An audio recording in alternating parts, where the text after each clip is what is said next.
탤런트 김성민 씨의 필로폰 상습 투약이 큰 충격을 주고 있는데요. 투약뿐 아니라 직접 밀반입을 한 것으로 알려져 파장을 일으키고 있습니다. 과연 김성민 씨는 어떤 방법으로 밀반입을 했고 이전에는 어떤 사례가 있었는지 스타뉴스에서 알아봤습니다.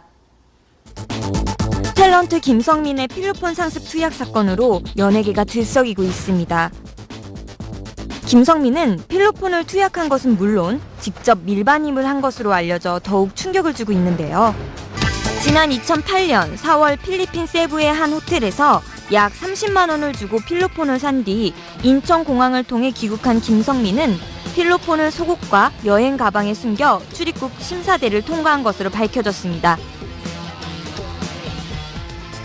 김성민이 투약한 필로폰은 무색 또는 백색, 결정성을 띠는 분말로 냄새가 없는 것이 특징인데요. 해외에서 구입해 국내로 들어오려면 공항의 엄격한 검색대를 통과해야 하는데요.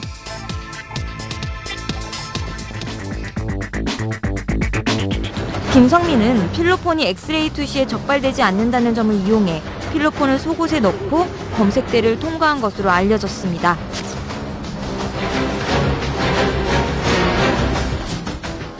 지난 2009년 배우 주지훈과 함께 마약 혐의로 적발된 배우 윤설이는 속옷을 이용해 마약을 들여왔는데요.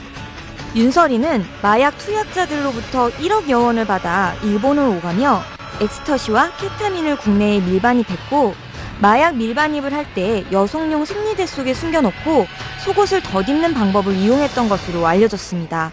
이번 사건 같은 경우에는 연예인이 직접 동료 연예인들하고 다른 사람들한테 돈을 받아서 또 일본에 가서 직접 구입을 하고 그거를 자기 몸에다가 이렇게 숨겨서 오는 그런 밀반입의 주체가 됐다는 것이 사실은 처음이기 때문에 좀 특징이 있다라면 있을 수가 있습니다. 과거 윤설이 사건의 경우 연예인이 직접 밀반입했다는 이유로 다른 연예인들도 마약을 했을 것이라는 가능성이 제기돼 연예계가 긴장 상태에 빠졌었는데요. 일명 윤설이 리스트가 존재할 것이라는 소문이 연예계에 떠돌면서 경찰 또한 리스트와 관련해 극도의 예민한 반응을 보였습니다. 얼레디 연예인이니까 같이 하자는 연예인이 더 있을 것이다. 이제 얘기해주고 그런 거지. 그거 갖다가 지금 경찰기관에서 이미 알고 있는 사람이 이런 식으로 나와버리면은 누가 봐도 그러지. 이러한 분위기는 이번 김성민 사건에서도 볼 수 있는데요. 현재 구속 수사 중인 김성민이 마약 관련된 인물이 10명쯤 있다고 자백한 것으로 전해져 파문이 예상되고 있습니다.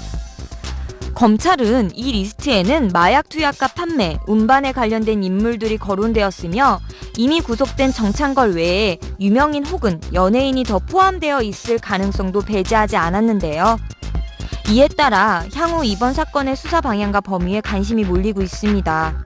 만약 김성민 리스트에 또 다른 연예인이 포함되어 있다면 마약 수사가 연예계 전반으로 확대될 것이 당연하기 때문인데요. 이미 누리꾼들 사이에는 연예인 공범 여부를 두고 수많은 억측이 쏟아지고 있습니다. 실제로 작년에 마약 사건에 연루됐던 주지훈의 경우에도 수사 과정에서 관련 연예인들이 줄줄이 밝혀졌으며 결국 모두 처벌을 받았기 때문인데요. 이번 김성민 사건으로 인해 당분간 연예계를 향한 마약 관련 수사는 더욱더 확대될 것으로 전망됩니다.